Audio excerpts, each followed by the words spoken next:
heard a story the other day that a little Lego man cost Legoland £20,000. What happened there? I think you're talking about the case of Jenkins versus Legoland there, Amy. So how does that result in a tribunal claim? So Mr. Jenkins worked for Legoland and he was involved in a motorcycle accident when he was a teenager, and that resulted in him having an injury to one of his arms. Yep. Now, he wore that arm permanently in a sling. Yep. So at an awards night, they handed out Lego figures to all of the staff. Yep. Now, typically these Lego characters look like the people they were being given to. Oh dear, I can see where that one's going.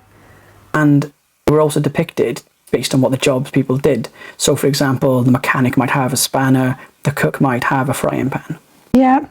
So Mr. Jenkins' figure had his arm in a sling and nothing else. So Mr. Jenkins took Legoland to tribunal claiming discrimination. He lost his initial claim, but then it went to the Employment Appeals Tribunal and he won. So what did he want him to do instead then? So there were 58 models presented to various members of staff, and all but 3 of them had some sort of job-related feature. So Mr. Jenkins' argument was, why couldn't my figure have had something related to my job? All right. Fair comment. The Employment Appeals Tribunal agreed with this and said there was no reason why, as a team leader, he couldn't have been given, for example, a team leader's radio. If it had 2 arms, do you think he'd have had an issue with that? Had he been given a sling and a team leader's radio, that probably would have been okay. Ah, I see. That's because it highlighted his disability only.